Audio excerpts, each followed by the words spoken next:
Taoiseach, the issue that I want to raise today, it's both sensitive and disturbing. And it's an issue where young people have been denied a lot of their abilities and their talents because of the way in which they were abused as children. And the scars and the horrors are still being felt by them today. They were abused, they were sexually assaulted, and they were raped by men who were their swimming coaches.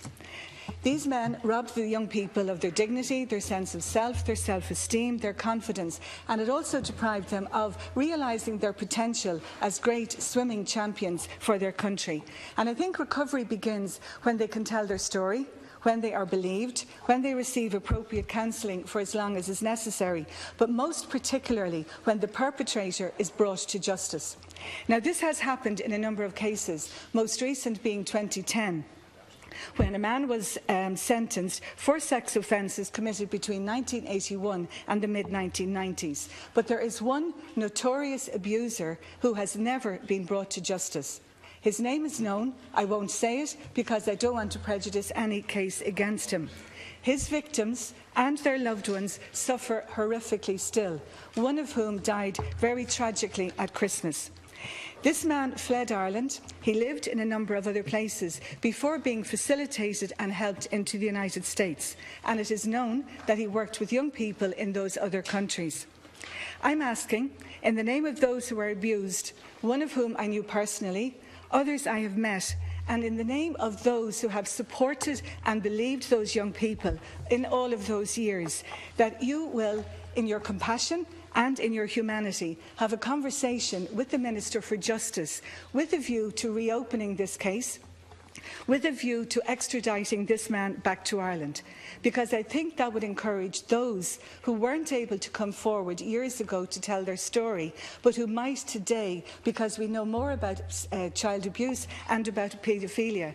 And it would also, I think, affirm and support those who did tell their story then, and this man did not see justice. And I think there is another point, there's an urgency here, because there is investigative journalist in the United States with the assistance of some prominent American politicians looking for information under Freedom of Information Act there on how this man was facilitated to get into America, and I think it would leave this country, this government, very vulnerable when this information comes to light. Thank you. Taoiseach. Well, Deputy O'Sullivan would not raise this matter unless it was serious and sensitive. I don't know the details of the case you speak of.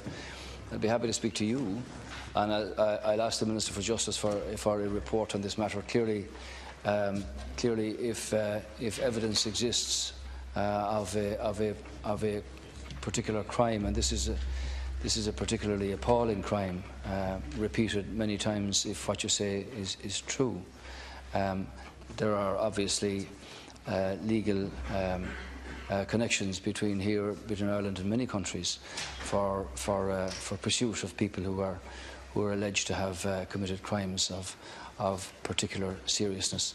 So I will advise Deputy O'Sullivan discreetly following her raising it here. I thank you for that, and I think that will be very encouraging for those who have suffered over the years. And as one of their staunchest supporters remarked, this country was able to extradite a celebrity chef to come back and face charges of theft of paintings, but we have not managed to extradite this particular man. And as we were, and yourself, were so sympathetic and showed such empathy for Maria Cal in her situation, and the way we were horrified that a sex abusers in the north could move freely to another jurisdiction, that has happened in that man's case.